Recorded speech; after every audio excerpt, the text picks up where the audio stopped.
Mas afinal, por que a abelha é de fato o bicho mais interessante de todo o mundo?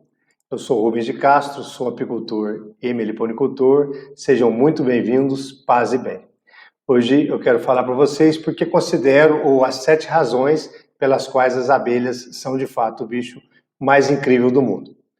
Primeiramente, a primeira razão, a abelha foi considerada pelo Earthwatch Institute como o animal mais importante do planeta. É algo assim bastante impactante, ter essa definição de que a abelha é o animal mais importante do planeta. E como isso aconteceu na verdade? O Earthwatch Institute é um instituto de caridade ambiental, existe já há vários anos, que recruta pesquisadores, ambientalistas, pessoas que se preocupam realmente com a preservação do nosso planeta, com os cuidados com o nosso planeta, e ele desenvolve pesquisas, esse instituto desenvolve pesquisas ao redor do mundo, nas áreas de paleontologia, arqueologia, vida marinha, vida selvagem, ecossistemas, enfim, pesquisas nas áreas onde eles se preocupam em, de alguma forma, controlar ou preservar, a vida em nosso planeta. E interessante que, em determinado momento, esses cientistas, se preocupando com todas as vidas, com as formas de vida que tem no planeta, decidiram criar um concurso para eleger o ser ou o animal mais importante.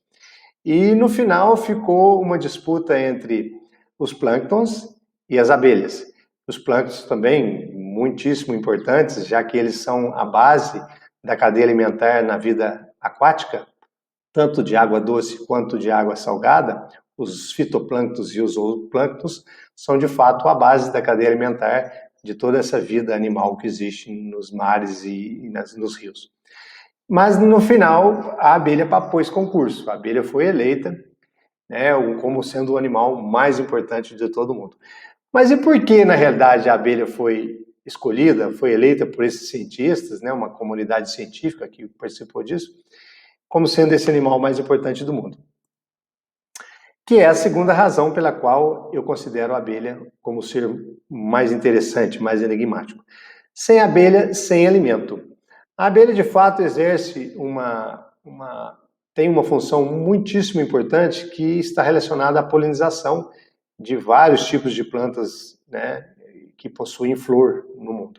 Existem aproximadamente 350 mil espécies de plantas com flores conhecidas como angiospermas. E essas plantas, dentro desse conjunto, mais de 80% de todas elas necessitam de polinização cruzada. E a abelha, então, desempenha esse papel de polinizador. E dentre esse universo de plantas, existem as plantas destinadas à produção de alimento, seja diretamente para o homem ou alimento para animais que indiretamente vai ser oferecido ao homem. E mais de 70% dessas plantas que produzem alimento, destinadas à produção de alimento, necessitam das abelhas para concluir para acontecer essa polinização. Um exemplo mais forte disso tudo, mais interessante dentre essas espécies, são as amêndoas, que necessitam de 100% das abelhas para polinização. No estado da Califórnia, nos Estados Unidos, uma região mais semiárida, mais desértica, e onde é produzido 80% das amêndoas de todo o mundo, numa determinada época do ano, no início do ano, mais propriamente dito, milhares e milhares de colônias de abelhas são transportadas para essa região para promover a polinização dessa área, e isso movimenta milhões e milhões de dólares. O apicultor é pago para fazer esse serviço. Então, esse é um exemplo de quão importante é a abelha nesse processo de promover a polinização. Já dizia Albert Einstein que se as abelhas desaparecessem do planeta, não haveria flora, não haveria animais, e em pouco tempo a raça humana seria extinguida. É uma frase bastante impactante essa, de um cientista tão renomado, talvez o cientista mais conhecido de todos os tempos. E Einstein, de fato, adorava as abelhas, ele ficava um tempo observando a geometria, a construção dos favos das abelhas, e algo assim que, de fato, é muito detalhado, muito bem feito, A simetria dos hexágonos é algo perfeito. E Einstein foi um dos cientistas que defendeu essa ideia de que a necessidade de preservação das abelhas é um fato. É necessário isso porque ela faz parte desse processo de manutenção da vida em nosso ecossistema. Então, a abelha, ela tem essa capacidade de promover a polinização e, por isso, ela foi, de fato, considerada um animal mais importante no mundo, e essa é a segunda razão pela qual eu considero a abelha um animal muito interessante. Mas o que é a polinização? Como que a polinização ocorre? Né, as pessoas têm dúvidas quanto a isso, não tem, às vezes, não entendem, né? Lógico, não são obrigadas a saber de tudo, mas esse é um tema que hoje vem sendo mais discutido nas escolas, as crianças hoje já têm essa ideia do que é a polinização, e a polinização, de fato, ela é uma palavra composta, ela é a junção da palavra pólen e ação, ou seja, é uma ação que envolve o grão de pólen. A polinização, né, a definição da polinização é a transferência do grão de pólen que está localizado no aparelho reprodutor masculino de uma flor, né, mais conhecido como antera, nome técnico. Então, nas anteras, onde estão localizados os grãos de pólen, ou seja, os núcleos espermáticos ou os espermatozoides das plantas, né? E onde esse espermatozoide vai sair desse aparelho reprodutor masculino e vai até o aparelho feminino para promover a polinização, né? Para promover, num segundo momento, a fecundação. Temos primeiramente a polinização e, a posteriori, possivelmente, a fecundação. Então, a polinização é isso, ela sai do aparelho masculino de uma flor e vai para o aparelho feminino da mesma flor, no aparelho feminino de uma estrutura da flor na mesma planta, ou ainda em uma outra planta, sendo esta da mesma espécie. Isso é polinização. Para nós entendermos um pouquinho melhor como isso acontece, vamos avaliar aqui um desenho de uma flor, por um acaso hermafrodita, uma flor que possui os dois aparelhos reprodutores. Nós temos aqui o aparelho reprodutor ao centro, que é o estigma, que é o aparelho reprodutor feminino, aonde está mais localizado a sua base, os ovários e os óvulos, ou o ovário e o óvulo. Então, essa parte, essa estrutura mais ao centro, é o aparelho reprodutor feminino. Mas aqui na lateral, ao redor, estão os aparelhos reprodutores masculinos. Mais propriamente, as anteras, onde estão localizados os grãos de pólen, que, ao se locomoverem daqui, eles vão até o estigma. Essa saída do grão de pólen da antera até o estigma é, na realidade, a polinização. É a ação que envolve o grão de pólen. Perfeito? Existem outras estruturas da planta aqui, mas não vem ao caso. Mas é para a gente ilustrar essa parte. Bom, um outro tipo de flor, além da hermafrodita, que possui as duas estruturas no mesmo local, existe, por exemplo, o pé de milho, que também é uma planta hermafrodita, que possui os dois aparelhos reprodutores, tanto o masculino quanto o feminino, mas porém em locais diferentes. O pé de milho é uma planta bastante interessante, que dá para a gente perceber muito bem essa questão da polinização. Primeiramente, o aparelho masculino está mais acima, que é o pendão. Quem já brincou quando era moleque, ou quem já não viu o vento bater no milharal e sai aquela poeirinha amarela?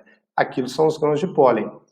Mas a parte mais abaixo, a espiga de milho, onde está concentrado os cabelinhos, né, a boneca, como a gente conhece, é o aparelho reprodutor feminino.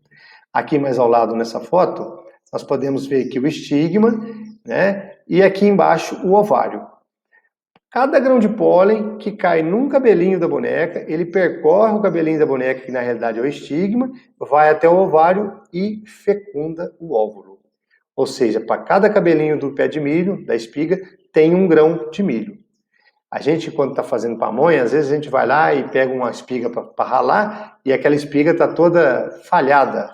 Aquilo é uma má fecundação, proveniente talvez de uma má polinização. Então, a fecundação é que vai originar o grão de milho. Cada grão de milho é originário de um cabelinho da boneca. Então, isso é muito interessante que dá para a gente perceber. Quando você quer, por exemplo, fazer melhoramento genético em milho, você corta a parte de cima e faz os cruzamentos para que o pólen daquela planta que você tem interesse vá até aquela outra planta que você está fazendo o melhoramento, e assim que é feito o melhoramento genético em milho.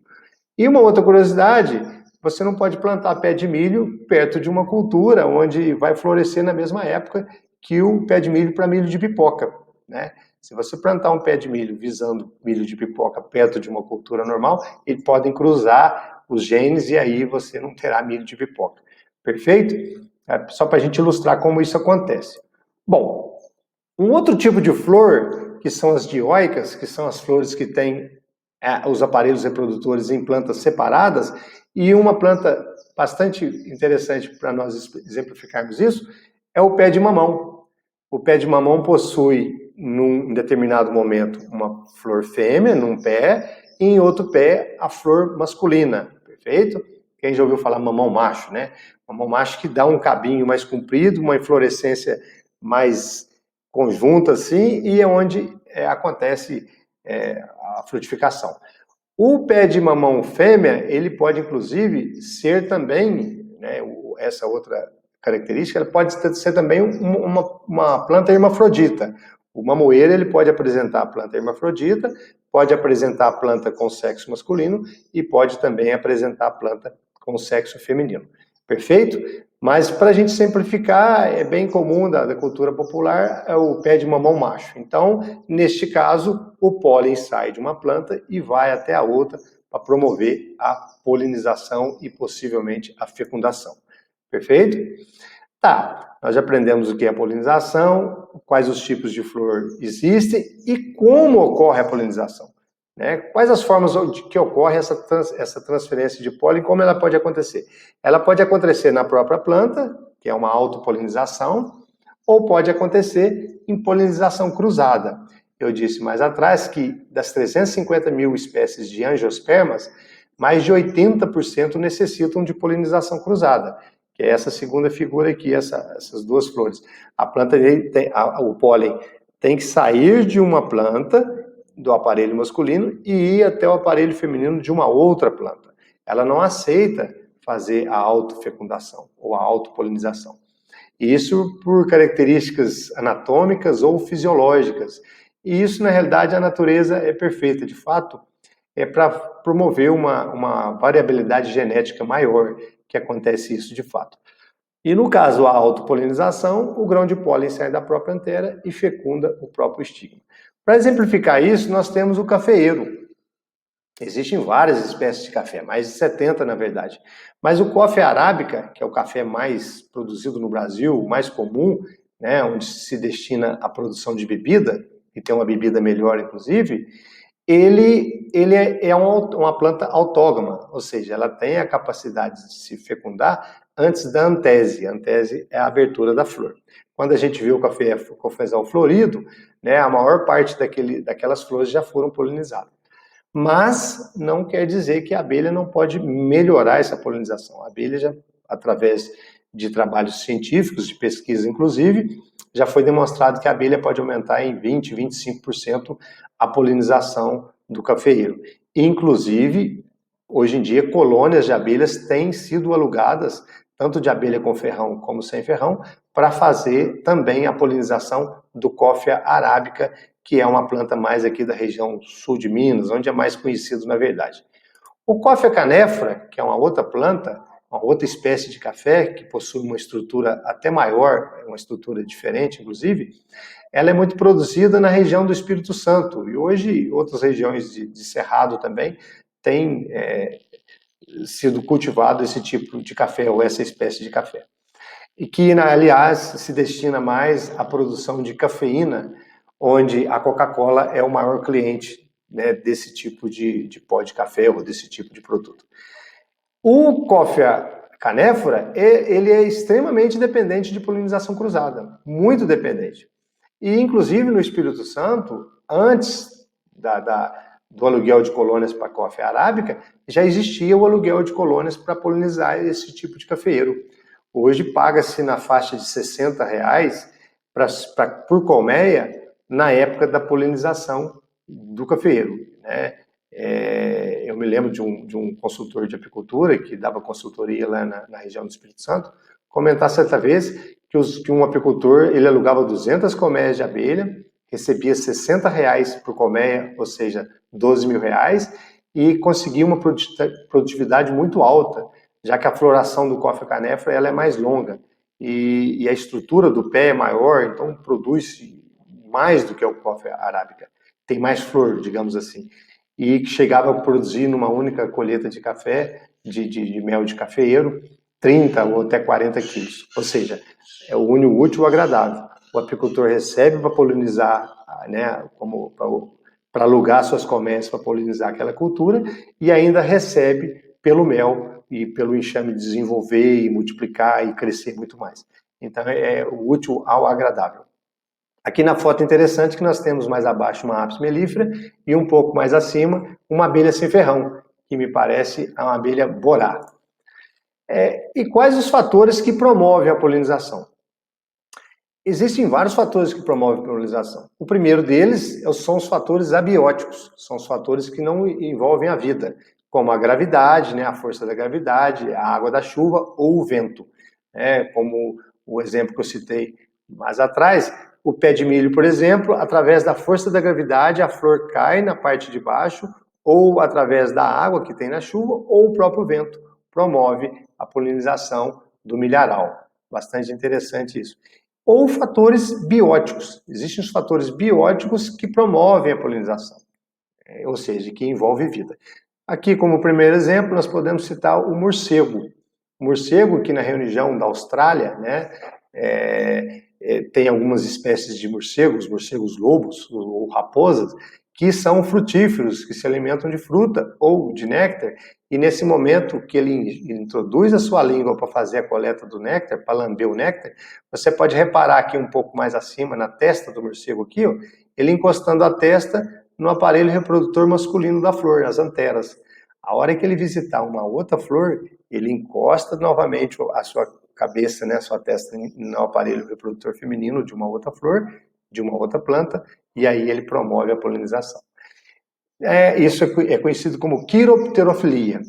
Já as aves, a ornitofilia, que também em algumas espécies promove a polinização, mas a mais conhecida de todos, o beija-flor. Essa árvore tão linda, sigela, tão bonita realmente, também exerce esse papel tão importante de promover a polinização, a hora que ela vai coletar o néctar, que o beija-flor se alimenta do néctar, que aliás é o atrativo para os insetos, ou é o atrativo para esses animais, para que a planta promova essa polinização e a fecundação e perpetue aquela espécie, na realidade o nectário que existe na flor, a função dele é atrair esses animais, atrair os polinizadores. Essa é a função. O nectário, a única função na flor é essa mesmo, não funciona como reserva de energia para a planta. E aqui então nós temos o beija-flor como outro agente polinizador. Outro grupo de animais que polinizam são os insetos, né? E os insetos, a título de curiosidade, existe talvez um dos maiores grupos de espécies de animais no mundo, seja os insetos, né, milhões, né, talvez, de espécies. Nós temos o grupo de insetos que mais espécies tem no mundo, que são os coleópteros ou os besouros. Existem algumas espécies de besouros que promovem a polinização.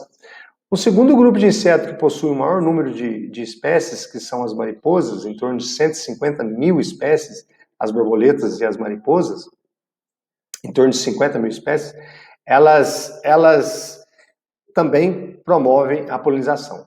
Corrigindo aqui, as mariposas têm mais de 100, 150 mil espécies. Um terceiro grupo de insetos, que são os dípteros, né? Díptero significa duas asas, que são as moscas. Inclusive, existem algumas moscas aí na internet, em fotos, que se parecem com abelha, mas não são abelha. E existe uma situação fácil de identificar isso. A mosca só possui duas asas, por isso ela pertence ao grupo dos dípteros, à ordem dos dípteros. Mas então, os insetos, né, a polinização por insetos é conhecido como entomofilia, perfeito? Mas o inseto que mais poliniza é, de fato, o grupo das abelhas, o grupo dos himenópteros, né?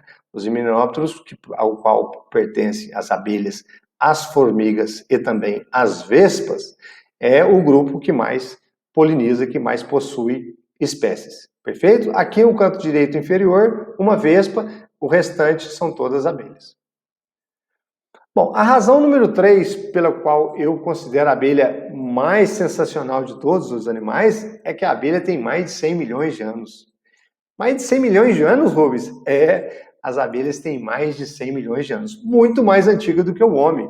O homem tem 300 mil, 500 mil anos, ou 1 milhão de anos, e aí os cientistas vão brigar para definir o que é, porque na realidade é algo bastante complexo de definir, e nós estamos levando aqui uma situação para o lado científico.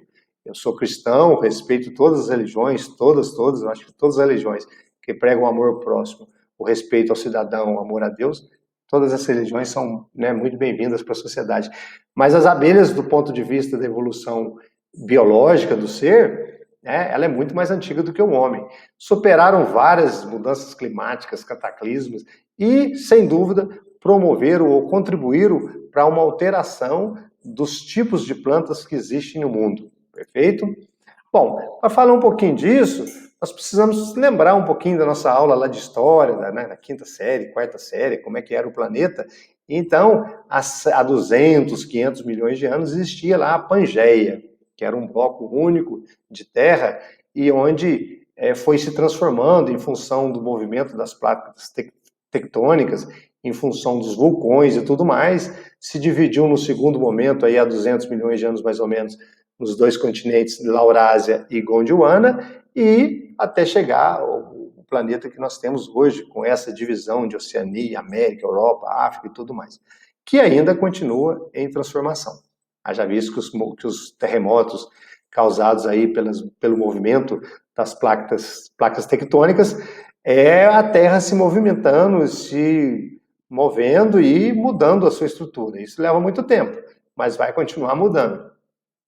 Bom, e quando eu disse que as abelhas passaram por tudo isso, de fato passaram mesmo. Impactos cataclísmicos causados por meteoros, que possivelmente resultaram na eliminação dos dinossauros da face da Terra, isso há 70 milhões de anos aproximadamente, na península de Yucatán, quando caiu o super meteoro. Esse movimento das placas tectônicas promovendo a erupção dos vulcões e que causa, né, uma devastação aí de espécies, de plantas, de animais naquelas regiões, imagina bem. E mais recentemente, a última era glacial, aí há 10 mil anos, quando o planeta se transformou num bloco de gelo, né, e ficou mais resfriado, e culminou na eliminação de espécies de animais também e plantas. Aqui na figura, o homem com o leão, né, o tigre dentro de sabre, e aqui o mamute, né, dois mamíferos que foram extintos, né, e o ser humano conviveu com ele numa época, mas a abelha vem já há mais tempo passando por essas complicações todas e continua viva. E como surgiram abelhas, na verdade? As abelhas, elas surgiram de um grupo de vespas, Sphecoidea, que, através da evolução da história, foram adaptando a sua forma de alimentação, mudando de uma alimentação destinada a outros insetos, que prevalece até hoje, o que permanece até hoje. A gente é conhecido que algumas espécies de vespas comem, por exemplo, o bicho mineiro, que é um inseto que ataca o cafeeiro, ou seja, as vespas, os marimbondos, não devem ser eliminadas das regiões dos cafezais, porque ela controla o bicho mineiro. Então, essa característica ela foi se adaptando na evolução e passaram a se alimentar de néctar e pólen, quando algumas plantas com flor começaram a surgir no mundo. As plantas sem flor, as gimnospermas, as coníferas, os pinheiros, que predominavam no planeta Terra há mais de 200 milhões de anos atrás. Inclusive, a maior floresta do mundo não é a floresta amazônica. A maior floresta do mundo é a floresta boreal, composta por coníferas, por pinheiros, na região norte da Europa e da Sibéria e da Rússia. A floresta tropical amazônica é uma floresta tropical, é a maior do mundo. Mas nesse surgimento das abelhas e nessa mudança desse comportamento das vespas, surgiram as abelhas, que passaram então a se alimentar de pólen e néctar e promoveram essa polinização e contribuíram para essa transformação das estruturas das plantas também. E nós temos hoje a maior parte das plantas com flor, na verdade. Bom, quando a gente diz que a abelha tem mais de 100 milhões de anos, esse é um fóssil encontrado em Mianmar, no sul da Ásia, de uma abelha sem ferrão, inclusive, e que datado de 100 milhões de anos. E esse fóssil apresenta duas características interessantes, porque ele apresenta grãos de pólen no corpo da abelha, é o fóssil mais antigo que apresenta grãos de pólen, e apresenta também um besouro, né, um predador. Nós temos aí hoje um ácaro, a Varroa destructor, que é talvez o maior problema da apicultura mundial. Temos também um besouro que ataca as abelhas e tem alguns outros insetos, mas esse fóssil já mostra que lá atrás as abelhas trabalhavam essa questão da polinização e também já apresentava determinados parasitas. A razão número 4, né, eu coloco as abelhas como contribuidores, como promovendo a manutenção da biodiversidade. Então, as abelhas contribuem com a manutenção da biodiversidade. Esse é o fator número 4, extremamente importante. As abelhas contribuem com a manutenção da biodiversidade. Então, nós temos aqui uma imagem composta por vários animais e plantas e que ilustra muito bem essa cadeia, essa teia, né, que o planeta Terra é, o qual o ser humano está inserido dentro disso. E, infelizmente, o ser humano não entendeu isso, né, que ele faz parte de um sistema, ele faz parte de uma cadeia de seres vivos e que ele, de fato, é extremamente sensível dentro dessa cadeia. Se essa cadeia tiver problema, o ser humano vai ter problema. Isso é fato, como tem tido, inclusive, né? E por que a abelha ela contribui com essa manutenção da biodiversidade? Bom, além de produzir alimento, como por exemplo as palmeiras, as abelhas gostam muito de palmeiras e ajudam na polinização das palmeiras, a palmeira produz o coquinho e nós temos aqui uma maritaca que se alimenta de coquinho. A arara azul, né, que se alimenta de uma palmácea, de um coquinho de uma palmeira, que depende da abelha. Né? Aí você passa para o outro lado, o tucano, extremamente dependente de frutas, o lobo-guará, que come a fruta de lobo. A fruta de lobo tem esse nome de fruta de lobo por causa do lobo-guará. O que é a fruta de lobo? A fruta de lobo é uma solanácea, ela é parente da batata, do pimentão, da berinjela, né? Inclusive a flor dela parece muito com a flor da berinjela. E a abelha adora solanáceas. As abelhas, de um modo geral, gostam muito das solanáceas. Existem pesquisas aí de abelha polinizando berinjela, pimentão e tudo mais.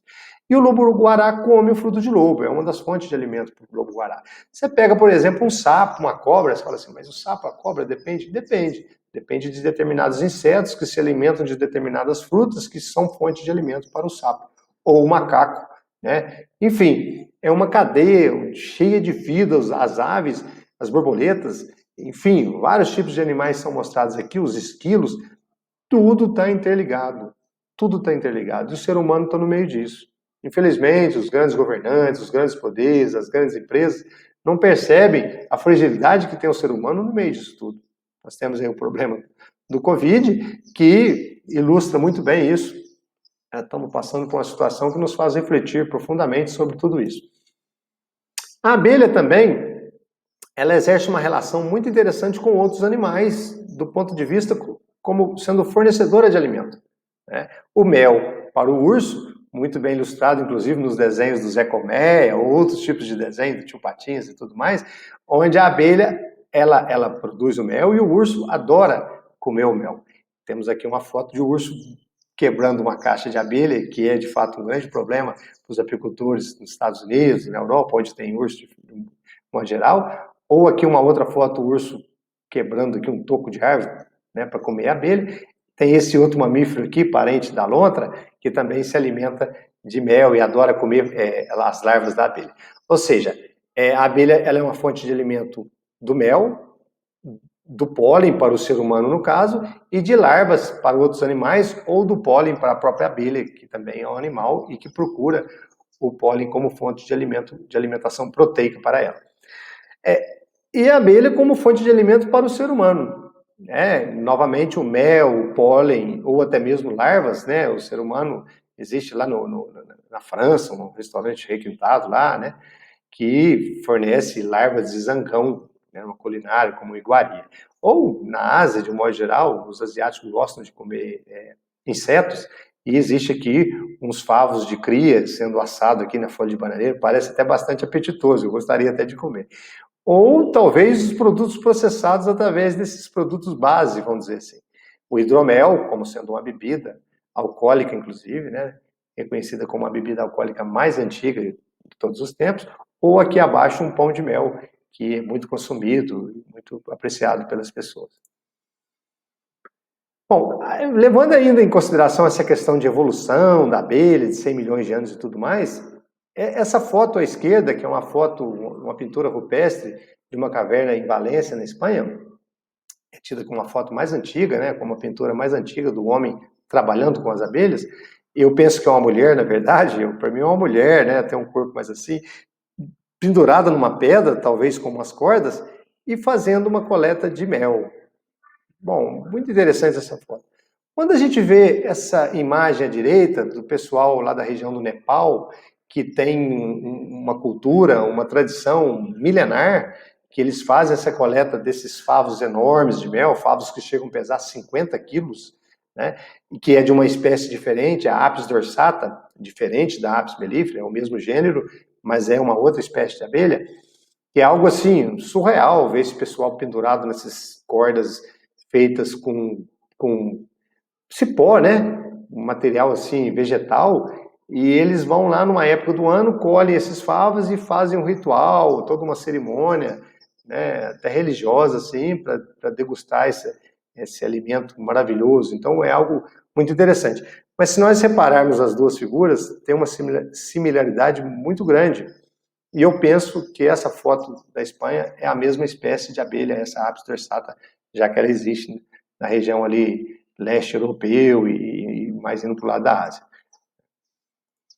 Bom, a quinta razão, porque eu considero a abelha extremamente interessante, muito gostoso de estudar a abelha, muito gostoso de estudar a abelha. Ler um livro sobre a abelha é algo realmente que prende a atenção da gente.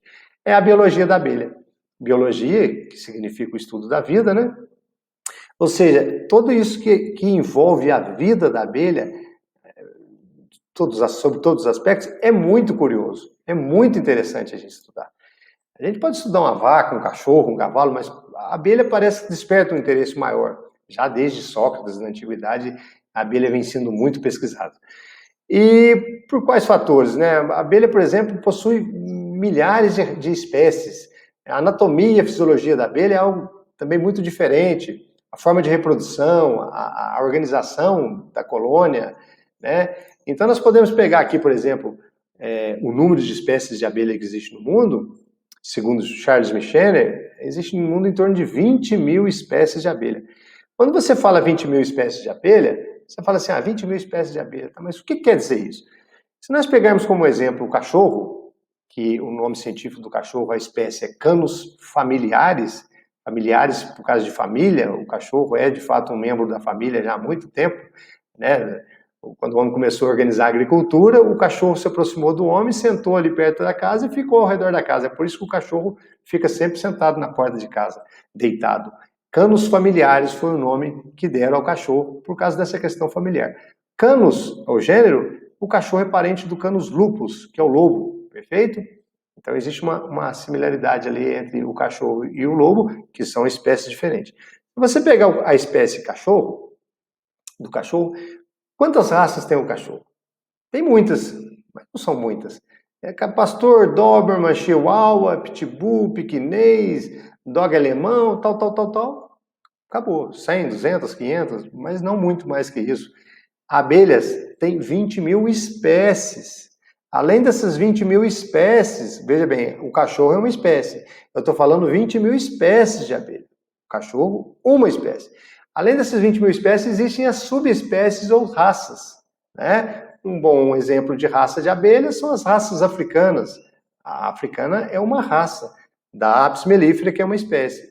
Raças europeias, raças africanas, né? A abelha italiana, que é uma espécie, a abelha caucasiana e tudo mais. Então, assim, é um mundo, é um vasto, né? Muito vasto de tudo isso. Então, isso é muito curioso. Essas abelhas, de fato, essas espécies, elas são distribuídas em famílias. Existe em torno de 10 famílias. Agora, recentemente, esse fóssil dessa abelha que foi encontrada em Mianmar originou uma nova família, Discoscapa apicola, né, da família de Discoscapidae. Então, é uma nova família que foi descoberta. Então, 11 famílias, de acordo com alguns pesquisadores, mas vamos, né, manter esse número. Sendo que no Brasil existem 5 famílias.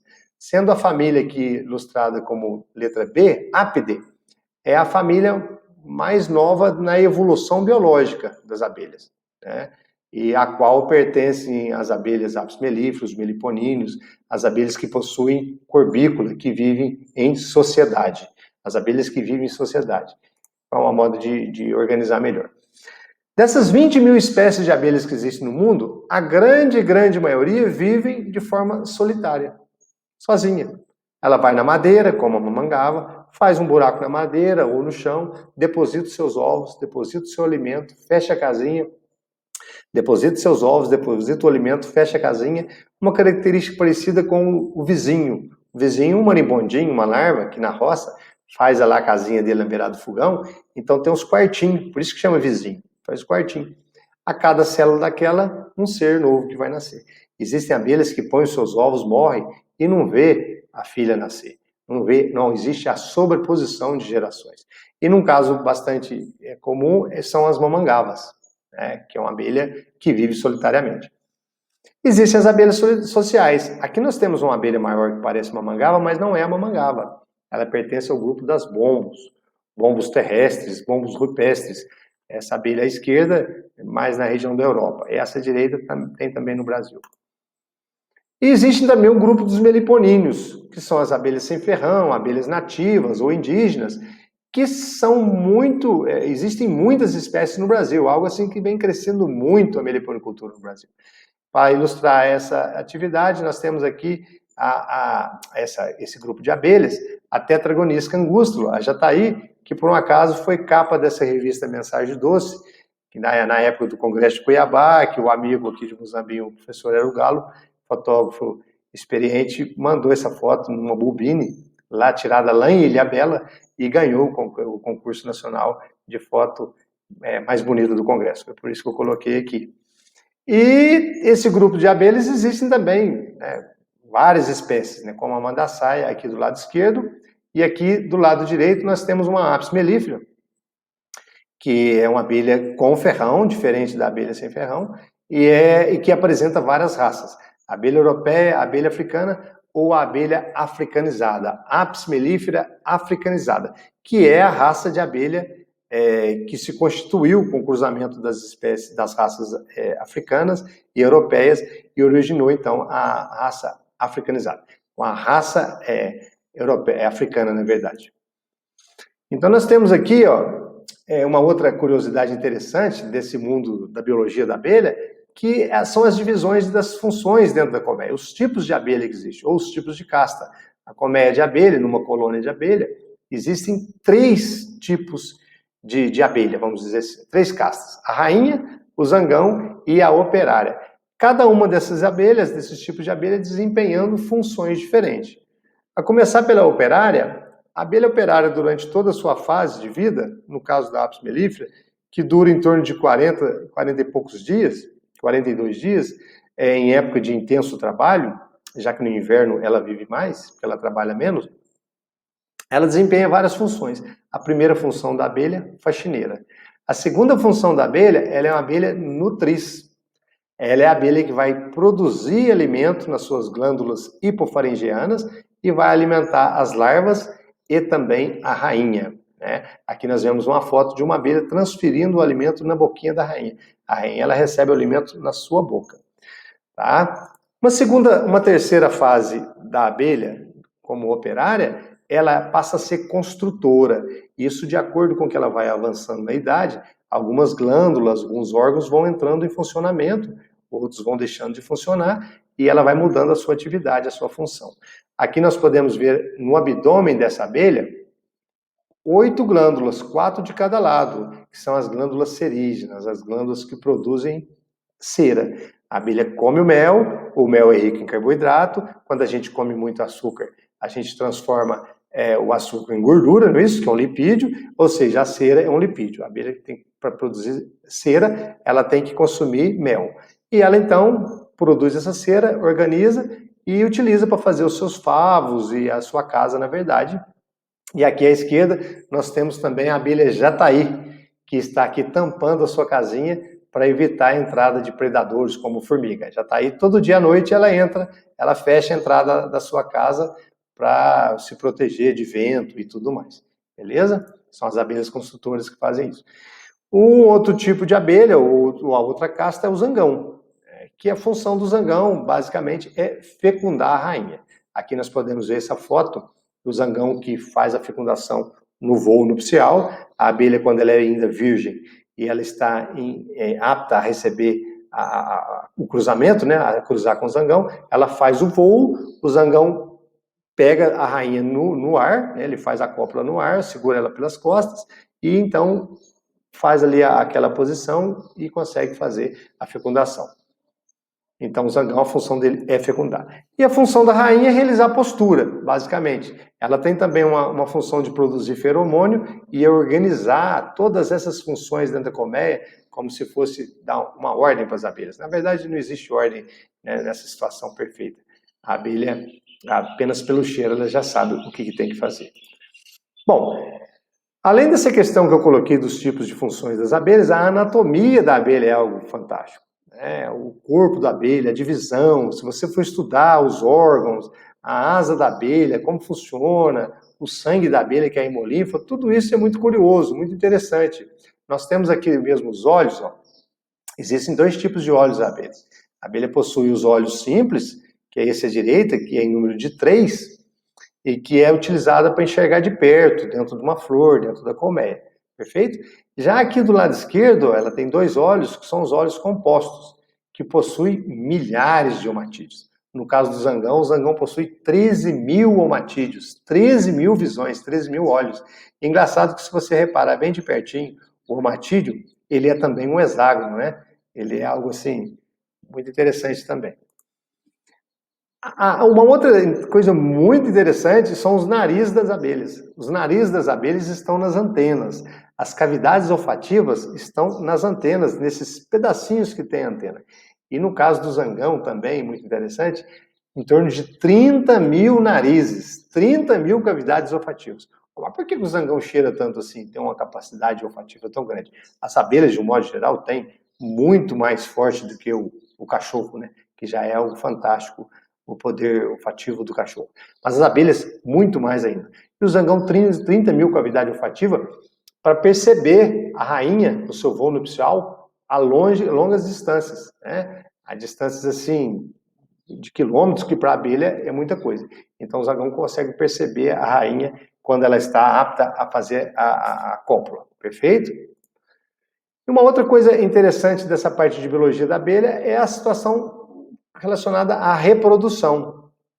O zangão tem uma curiosidade interessante do zangão, que o zangão, por exemplo, como que ele é originado, ele tem avô, mas não tem pai. Ou seja, o ovo de zangão não é fecundado. O ovo da abelha operária e o ovo da rainha é fecundado. O ovo do zangão não. Existe aqui o órgão da abelha, ó, aqui nessas duas extremidades, os ovaríolos, os ovários, e os ovários que produzem os ovaríolos, que caem por esse canal, passa perto dessa bolinha chamada espermateca, é onde armazena os espermatozoides quando o zangão faz a cópula. E interessante comentar que a abelha pode ser fecundada por até 15 zangões. Ela é fecundada uma vez na vida. Pode ser 1 dia, 2 dias, logo na fase que ela está, né, madura sexualmente, e depois ela nunca mais é fecundada. Mas esses espermatozoides, em torno de 60, 70 milhões de espermatozoides, são armazenados dentro da espermateca. Quando o óvulo passa perto da espermateca, se é para nascer uma abelha fêmea, ou operária ou rainha, o óvulo é fecundado. Se é para nascer um zangão, ele não é fecundado. É uma curiosidade bastante, muito interessante tudo isso. Bom, a sexta razão por que eu considero a abelha o bicho mais incrível, mais diferente, mais enigmático, é porque é possível criar abelhas. É possível estabelecer um certo manejo com as abelhas. Não vamos dizer a domesticar as abelhas, porque é um pouco diferente de animais, né? Os animais, eles têm uma dependência maior dos animais, do ser humano, então por isso eles são mais fáceis de ser domesticados. A abelha não. A abelha não depende do ser humano. O ser humano pode ajudar ela, mas ela não depende do ser humano. E aí, as abelhas, elas têm, você pode criar essas abelhas. Você pode criar diversos tipos de espécies, diversas espécies de abelhas pertencentes a grupos diferentes de abelhas. Primeiramente, as abelhas solitárias. Por incrível que pareça, existe uma atividade bastante consolidada nos Estados Unidos, que é criar essas abelhas em jardim. E nos Estados Unidos já existe uma prática de venda de pupa de abelha solitária. A abelha, eles criaram um mecanismo que a abelha faz a postura dentro de uma estrutura e quando aquela pupa está madura, eles coletam essa pupa, colocam numa embalagem apropriada e vendem a pupa. E uma vez que você coloca essas pupas nessa casinha no jardim, numa estrutura apropriada, né? Essa abelha ela vai nascer, ela faz ali o voo e tudo mais e volta para aquela casinha. E ela passa a viver naquele jardim, naquela casinha, né? Durante muitas gerações, existe a reposição de gerações e ali acontece, né, aquela prática interessante. Ou seja, até mesmo as abelhas solitárias podem ser criadas em jardins. Aqui um mecanismo que é vendido, né, justamente para isso, onde cada furinho desse aqui, ó, a abelha pode entrar, ela faz o seu ninho e você mantém aquilo no jardim, né, e aquilo, ano após ano, aquilo acontece. E é muito bonito porque são abelhas lindas, maravilhosas, abelhas de cores diferentes, cor assim, tipo metalizada, abelhas mais magrinhas, abelhas mais gordinhas, mais peludas, tem abelhas de todo tipo, na verdade. Olha essa abelha aqui, verde, que maravilha, que por acaso é uma glossine que poliniza orquídeas. Então, de fato, esse universo, e levando em conta que as abelhas solitárias, né, participam com maior porcentagem de espécies de todo esse universo de 20 mil espécies de abelhas, é algo que, né, iniciou há alguns anos, não muito tempo, mas tem muita coisa para acontecer ainda. Muito bonito isso. E quem cria essas abelhas, de fato, está, de alguma forma, ajudando, né, oferecendo um local para elas nidificarem e protegendo também. Um outro grupo de abelhas que já é bastante tecnificado a arte de produzir essas abelhas, de criar, são as abelhas bombos. Essa abelha preto e amarelo, a bombos terrestres, na Holanda existiu esse processo de desenvolver essa tecnologia para criar, multiplicar essas colônias, organizar essa caixinha para ela, essa caixinha de papelão, tem toda uma tecnologia aqui super moderna, adaptada para isso, e é fantástico isso é comercializado, né? A última vez que eu vi um preço dessa colmeia estava $250 uma colmeia dessa de papelão. Imagina, mais de R$ 1.000. E isso é vendido para as empresas que produzem frutos e que cultivam isso em estufa. Então, essas caixas são localizadas em estufas e essas abelhas promovem a polinização. Então, existe um comércio muito, muito difundido dessas abelhas na Europa. Uma outra atividade, e aí o Brasil domina essa atividade, as pesquisas no Brasil têm avançado muito, mas muito, muito. Eu, particularmente, tive o prazer de organizar uma pesquisa no meu doutorado, utilizando um extrato de própolis de uma abelha sem ferrão, ou melhor, de 2 abelhas sem ferrão, juntamente com a Apis mellifera, para controlar a parasita em larva de tilápia. Existem pesquisas, né, no Hospital das Clínicas de Ribeirão, utilizando o extrato de própolis de uma determinada espécie de abelha para controlar a célula cancerígena do cérebro, células cancerígenas extremamente agressivas, né, e que com o uso do extrato de própolis obteve um resultado muito interessante. Mas, enfim, muitas e muitas e muitas pesquisas têm avançado. E quando eu digo pesquisa, é interessante porque essas pesquisas, elas levam, né, ao resultado de produtos que podem ser produzidos em escala e serem comercializados. Foi assim que aconteceu com a própolis de Apis mellifera. A própolis de Apis mellifera há 40, 50 anos atrás, ela era jogada fora, na verdade. E através das pesquisas, encontrou aí esses benefícios que a própolis pode trazer para o sistema imunológico, como desinfetante e muitas coisas mais, e hoje a própolis está aí o valor que se encontra, um comércio bastante robusto e já consolidado realmente, o que ajuda muito o apicultor. Mas a meliponicultura, que é a criação das abelhas sem ferrão, né, dos meliponíneos, é algo que o Brasil, assim, tem muito, mas muito para crescer ainda. Produtores de colmeias, tipos de colmeias, já que nós temos em torno de 400, 500 espécies de abelha. Essa semana correu aí, né, no zap da turma, uma espécie de abelha nova que surgiu, uma abelha solitária.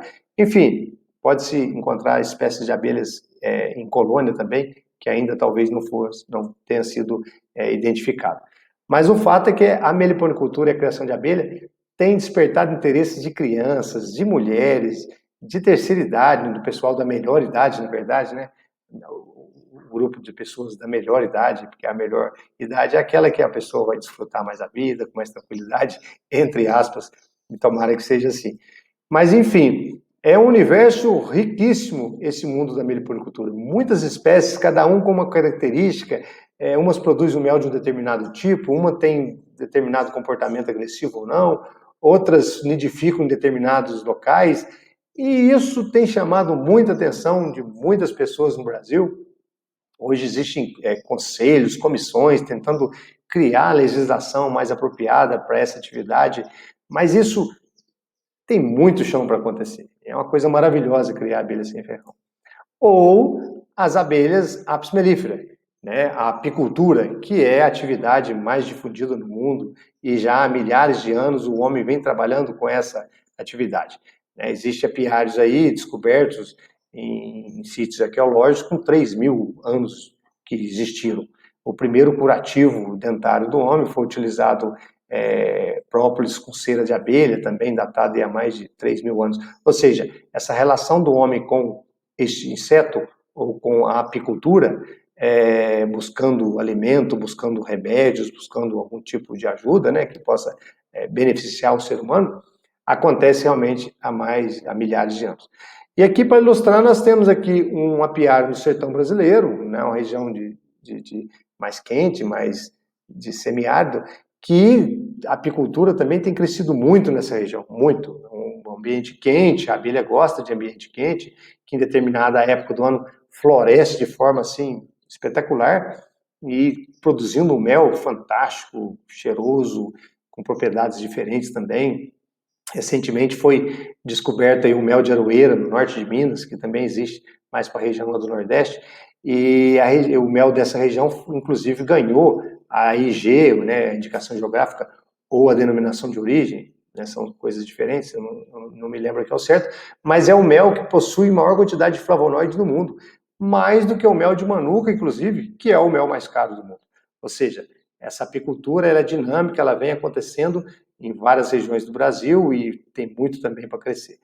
Aqui uma foto no Canadá, uma apicultura diferente, que tem um período menor de produção, já que lá tem muita neve, muito frio, e em determinado momento essas abelhas elas têm uma explosão de crescimento, de armazenamento de mel, e acontece dessas colmeias armazenarem essa quantidade de mel e de melgueiros que a gente vê aí. Muito interessante, diferente. Aqui em Marrocos, apicultura mais lá no norte da África, né, que apresenta aqui uma característica diferente. Em Marrocos eles criam abelha também nos potes de barro, que também os maias criavam abelhas sem ferrão em potes de barro, uma coisa interessante. E aqui uma outra foto ilustrando a apicultura na Ucrânia, que acontece em colmeias maiores, né, colmeias nos caixotões de madeira, muito bonito também. Bom, a sétima razão por que eu considero a abelha o bicho muito interessante é a capacidade da abelha gerar renda para essas pessoas que trabalham com a abelha. É algo assim fantástico a gente avaliar a capacidade que a abelha tem de representar de forma mais correta possível a questão da sustentabilidade no meio rural, no meio agrícola. Não existe nenhuma atividade que seja mais sustentável do que criar abelhas. Não existe. E eu desafio qualquer um a me mostrar algum animal, alguma atividade que promova a sustentabilidade maior do que criar abelhas. A abelha, do ponto de vista ambiental, nós já falamos tudo que ela tem a importância de ter sido reconhecido como o animal mais importante do mundo, a capacidade dela promover a polinização, né? A própria ONU já criou o Dia Mundial da Abelha, né? Ou seja, do ponto de vista ambiental é inquestionável. Do ponto de vista social, A sustentabilidade está calcada em 3 pilares: questões ambientais, sociais e de geração de renda. Ambientalmente correto, socialmente justo e economicamente viável. Para ser sustentável, tem que acontecer essas 3 coisas ao mesmo tempo. Do ponto de vista social, é sensacional trabalhar com abelhas, sensacional. As abelhas, as pessoas que se envolvem em trabalhar com abelha e participam de congressos, de cursos, de associações, de cooperativas, é lógico que existem alguns conflitos lá no final de tudo, mas são pessoas assim que buscam algo muito além, algo assim inexplicável. É algo inexplicável. Já dizia Rudolf Steiner, né, a questão da biodinâmica. As abelhas, essa questão do dinamismo e da biologia, da energia, né, das vibrações, é algo que não tem como explicar. Você vai num congresso de apicultura, você percebe uma energia diferente naquelas pessoas. Algumas pessoas que estão buscando algo que não tem explicação.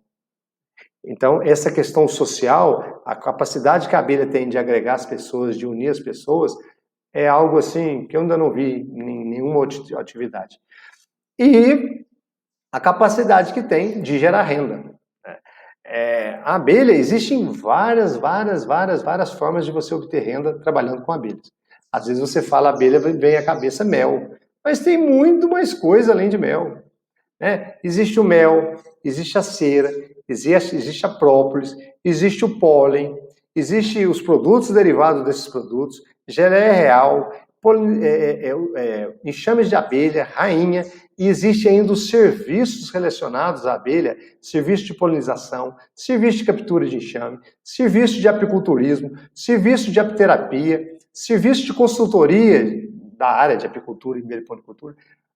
Gente, existe um universo que as pessoas que estão procurando uma atividade para se sustentar, para se encontrar na vida, olha, não tem nada mais interessante do que criar abelha. A abelha é algo assim fantástico. É somente vivendo e conhecendo isso um pouco mais de perto que as pessoas vão ver que isso é possível. Obter renda de abelha, viver de abelha. Isso é algo fantástico. E são, então, essas 7 razões pelas quais eu classifico, eu considero a abelha esse bicho mais incrível do mundo, mais interessante do mundo. E se você gostou do vídeo, eu te peço que fique ligado em nossos conteúdos que disponibilizaremos em nossas redes sociais. Eu te convido a participar dessa família, a participar dessa sociedade, dessa comunidade. E aqui estão os meus contatos. Se você tiver alguma dúvida, por favor, entre em contato. Teria um enorme prazer em poder solucionar a sua dúvida.